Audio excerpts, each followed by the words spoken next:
पूरे घर की सर्च करी, गांव में सर्च करी, पुराना हमारा जो घर सीज था उसको भी खुलवाया गया। मैं कह सकता हूँ हम लोगों ने कोई ऐसा काम कभी जीवन में किया नहीं है। तो भी उनके जिनको समझ में आया कि करीबी हो सकते उनको भी छापे में लिया और उनके सबके घर खुलवाए गए। सारी चीजें, सारे जो भी डॉक्यूमेंट उनको ले सकते थे वो वहाँ से ले गए हैं। सुबह 7 बजे आ गए, सो के उठे, नहाया भी नहीं है आज जब से बैठे हैं। और तब से लगातार जितनी चीजें जानकारी हुई हमसे भी, बेटे से भी, और परिवार भाई के यहाँ भी, जो भी संबंधी थे उनके यहाँ भी, गांव में, घर में जिस तरह से कार्रवाइयाँ की जा रही, पहले मुकदमे लगाए 2-3, वो सारे मुकदमों किसी एफआईआर में हमारा नाम नहीं है। घटना 16 तारीख किसी के साथ, 17 को एफआईआर हो रही, 24 को हो रही, 28 को हुई, उसमें भी कहीं हमारा एफआईआर में नाम नहीं था। फिर भी सारी चीजें आपने देखी है, 9 महीने जेल बैठी है। जो कार्रवाई जिस तरह से हो रही है या की जा रही है, मैं खुद नहीं समझ पा रहा हूँ कि आखिर उसकी वजह क्या है। समाजवादी पार्टी के एक विधायक जो कई वर्षों से जेल में रहा, उसका छापा मार दिया, केवल आप लोगों के सहारे अपनी न्यूज दूसरी दिशा में ले जाने के लिए। ये देश की बड़ी संस्था है और मेरे साथ न्याय करेंगे वो लोग। मेरी जो भी डॉक्यूमेंट मांगेंगे मैं उपलब्ध कराऊंगा। नमस्कार, यूपी तक देख रहे हैं आप, मैं आपके साथ मोहित कुशवाहा। आपने बीते दिन हमने आपको बताया कि किस तरीके से समाजवादी पार्टी के पूर्व विधायक दीपनारायण सिंह यादव के घर समेत तमाम उनके सहयोगियों, उनके गांव के ठिकानों और शहर और ऑफिस पर ईडी की अचानक रेड हुई। ये जो रेड चली वो तकरीबन 16 घंटे की रेड बताई जा रही है, जहां पर ये इस पूरी रेड में तमाम जो अधिकारी थे उन्होंने पूरे परिवार से पूछताछ की और सहयोगियों के यहाँ भी ये पूरी पूछताछ की गई है। दरअसल आपको बता दें कि समाजवादी पार्टी के गरौठा से पूर्व विधायक दीपनारायण सिंह यादव पर ये एक बड़ी कार्रवाई के तौर पर देखा जा रहा है। तो वहीं अब इस कार्रवाई पर अखिलेश यादव ने भी तमाम सवाल खड़े किए हैं। अखिलेश यादव ने बीते दिन हुई इस रेड को लेकर कहा कि ये जानबूझकर ध्यान भटकाने के लिए सरकार जो है इस तरीके के हथकंडे अपना रही है और ध्यान भटकाने के लिए, ध्यान से हटाने चीजें, तो वहां समाजवादी पार्टी के एक विधायक जो कई वर्षों से जेल में रहा, उसका छापा मार दिया, केवल आप लोगों के सहारे अपनी न्यूज दूसरी दिशा में ले जाने के लिए।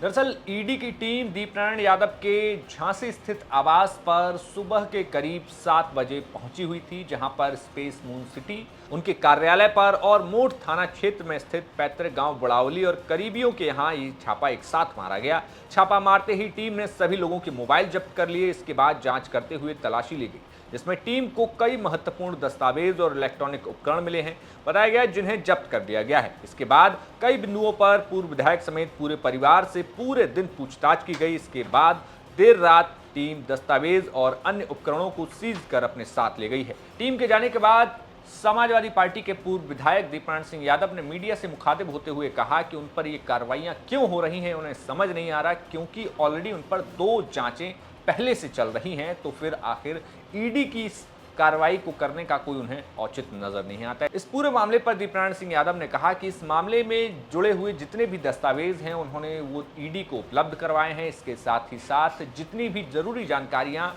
ईडी ने पूछताछ की है जिस मामले में, उसकी उन्होंने जानकारी दी है। उनका कहना है कि आज के समय में जब हर एक चीज़ डिजिटलाइज है, तब ऐसे में हर एक चीज़ के टैक्स दिए जा रहे हैं और इसमें कहीं कोई गड़बड़ी नहीं है।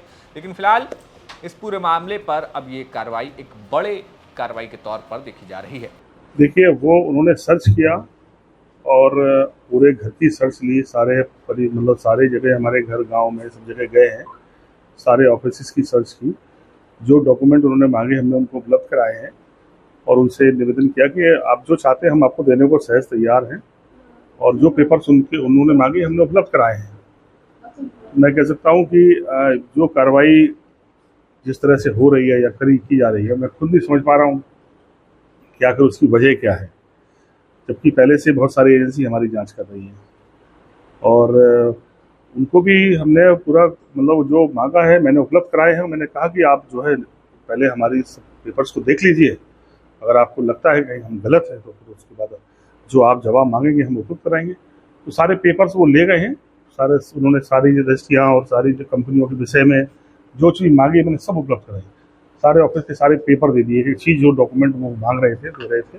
पूरे घर की सर्च करी, गाँव में सर्च करी, पुराना हमारा जो घर सीज था उसको भी खुलवाया गया। मैं कह सकता हूँ हम लोगों ने कोई ऐसा काम कभी जीवन में किया नहीं है, और मैंने पहले भी कहा और अभी भी कह रहा हूँ कि पूरी जांच निष्पक्ष होगी तो न्याय मिलेगा हमको। क्या लगता है राजनीतिक कारणों के चलते यह कार्रवाई की जा रही है? ये तो आप भी समझते होंगे कि जिस तरह से कार्रवाइयाँ की जा रही, पहले मुकदमे लगाए 2-3, वो सारे मुकदमों किसी एफआईआर में हमारा नाम नहीं है। घटना 16 तारीख किसी के साथ 17 को एफआईआर हो रही, 24 को हो रही, 28 को हुई, उसमें भी कहीं हमारा एफआईआर में नाम नहीं था, फिर भी सारी चीज़ें आपने देखी है, 9 महीने जेल काटी है। इसके बाद फिर कार्रवाई हुई। अभी जो कार्रवाई है, अगर कोई शिकायत किसी की है, जो उन्होंने, मैंने कहा कि ये बड़ी संस्था है देश की, मैं उम्मीद करता हूँ कि वो न्याय करेंगे मेरे साथ। सारी चीज़ें मैंने उपलब्ध कराई, जो डाटा उन्होंने मांगा, जो चीज़ें मेरे पास उपलब्ध थी मेरे घर में, सारी चीज़ जो भी रजिस्ट्रियाँ थी उसकी सारी कॉपी उन्होंने कराई। सारा डॉक्यूमेंट जो एक रजिस्ट्री चाहते थे मैंने सब उपलब्ध कराया। विधायक जी, परिवार के सदस्यों से भी पूछताछ की गई है? हाँ, सबसे उन्होंने पूछा, सब कुछ उन्होंने पूरा सर्च किया। मैंने कहा कि मैंने जो भी डॉक्यूमेंट मांगे मैंने सब उपलब्ध करा दिए हैं। उन्होंने कहा हम इसको वो करेंगे, पढ़ेंगे, हम आप इसके जवाब मांगेंगे आपसे। मैंने कहा मैं उपलब्ध कराऊंगा आपसे। विधायक जी, पार्टी के जो राष्ट्रीय अध्यक्ष हैं अखिलेश यादव जी ने एक ट्वीट किया है, इस जांच को लेकर के उन्होंने एक कटाक्ष भी किया है, उस पर क्या कहेंगे? देखिए, वो मेरे लीडर हैं और वो देख रहे हैं कि किस तरह से हमारे साथ विभिन्न मौक़ों पर कितनी कार्रवाइयाँ हो चुकी हैं अब तक।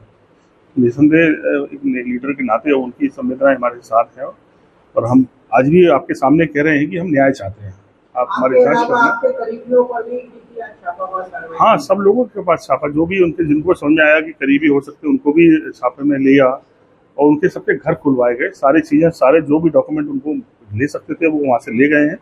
मैंने कहा आप जाँच कर लीजिए और मुझे भरोसा है कि अगर एजेंसी बड़ी है और अगर न्याय करेगी तो सब कुछ सामने सबके होगा। तो नेक्स्ट चुनाव होते हैं वहाँ 1 साल पहले ईडी पहुंच जाती है, क्या लगता है ये 2027 की पहले सपा के खेमे को कमजोर करने के लिए किया गया?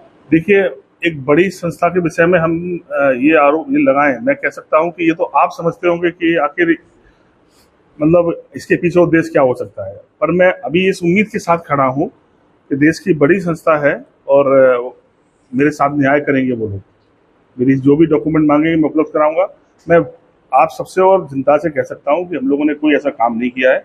सारा 1 रुपये का लेखा जोखा देंगे, हमेशा टैक्स पेड काम किया है और आगे भी मुझे पूरा विश्वास है कि न्याय मिलेगा। विधायक जी, क्या जब ईडी ने आपको दिल्ली या कहीं और भी बुलाया है? नहीं, उन्होंने कहा वो तो प्रोसेस है उनका आगे, क्योंकि आज सारे डॉक्यूमेंट वो सीज करके ले गए हैं। अब आगे प्रोसेस शुरू होगा, कार्रवाई शुरू होगी। वो हमें नोटिस के बाद हमसे जवाब मांगेंगे, हम अपने सीए के साथ जाकर अपने सारे डॉक्यूमेंट्स उनको दिखाएंगे। तो वो तो एक क्रम है, क्योंकि ईडी कोई एक दिन की कार्रवाई तो है नहीं, ये तो बहुत लंबी कार्रवाई है और इस कार्रवाई में समय समय पर हमें बुलाएंगे या जो हम डॉक्यूमेंट मांगेंगे हम उन्हें उपलब्ध कराएंगे। आज कितने घंटे पूछताछ हुई है आपके परिवार? सुबह 7 बजे आगे, सो के उठे, नहाया भी नहीं है आज जब से बैठे हैं और तब से लगातार जितनी चीज़ें जानकारी हुई हमसे भी, बेटे से भी और परिवार भाई के यहाँ भी, जो भी संबंधी थे उनके यहाँ भी, गाँव में, घर में जितनी चीज़ें थी, ऑफिस से लेके सब चीज़ें, एक एक चीज़ उन्होंने खोल के देखी है। सब पेपर, बहुत सारे डॉक्यूमेंट, कम से कम 10,000 पेपर का पूरा। आपको क्या लगता है कि अखिलेश यादव से अखिलेश यादव से आपको बेहद करीबी माना जाता है, इसलिए आपके साथ ऐसी कार्रवाई हो रही है? अखिलेश यादव जी हमारे लीडर हैं और उनके लाखों लोग करीबी हैं, ये तो सारा वो जानते हैं लोग। पर मैं ये कह सकता हूँ कि कहीं ना कहीं मैं अभी भी इसको ये मानता हूँ कि अगर ये पॉलिटिकल एंगल है या पॉलिटिकल लोग इसमें खुश हो रहे हैं तो मैं कह सकता हूँ ये अच्छा नहीं है, ठीक नहीं। तो विधायक जी, आपके बेटे को ईडी की टीम लेकर गई थी, फिर अभी देर रात लेकर के आई, कहाँ ले गए थे, क्या? वो ऑफिस लेकर पूरे दिन उनसे भी पूछताछ की उन्होंने, जो भी उनसे मांगा है। वो तो अभी बिजनेस में भी ज़्यादा इन्वॉल्व नहीं है, तो जो पूछा उन्होंने उसके जवाब दिए हैं। सब पेपर उपलब्ध करा दिए ऑफिस से सारे। विधायक जी, आपने बताया कि सारे डॉक्यूमेंट को अपने साथ ले गए, तो इसके व्यापार पर आपको क्या असर पड़ेगा? देखिए, निश्चित तौर पे व्यापार प्रभावित होते हैं, सब चीज़ों से होता ही है, व्यापार प्रभावित होना ही है। लेकिन मुझे उम्मीद है कि हम अपना जब लेखा जोखा सामने रखेंगे, हमारी बात सुनी जाएगी और हमें न्याय मिलेगा। आपको बता दें, समाजवादी पार्टी के 2 बार के विधायक दीपनारायण सिंह यादव अखिलेश यादव के बेहद करीबी नेताओं में से एक माने जाते हैं। बुंदेलखंड में दीपनारायण सिंह यादव का समाजवादी पार्टी के नेताओं में एक बड़ा नाम है और यही नहीं, समाजवादी पार्टी के राष्ट्रीय अध्यक्ष अखिलेश यादव भी दीपनारायण यादव से जब वो जेल में बंद थे उनसे मुलाकात जाके उन्होंने की थी। तो ऐसे में बुंदेलखंड की राजनीति में दीपनारायण यादव के घर पर और उनके तमाम जो आवास, ऑफिस और अन्य ठिकानों पर जो छापेमारी की कार्रवाई ईडी के द्वारा की गई, उस पर अब लगातार सियासी चर्चा जारी है। वैसे में देखना होगा कि आगे क्या कुछ होता है, क्योंकि दीपनारायण सिंह यादव आने वाले विधानसभा चुनाव में चुनाव लड़ने की तैयारी तो कर ही रहे हैं, वो साथ ही साथ अपने बेटे को भी कहीं ना कहीं इस चुनावी मैदान में उतारने की तैयारी यहाँ पर उनकी दिखाई देती है। तो ऐसे में क्या कुछ और निकलकर सामने आता है, ये अब देखने वाली बात होगी। ये खबर भेजी थी झांसी से हमारे सहयोगी प्रमोद गौतम ने। मैं आपके साथ मोहित कुशवाहा। देखते रहिए यूपी तक। शुक्रिया।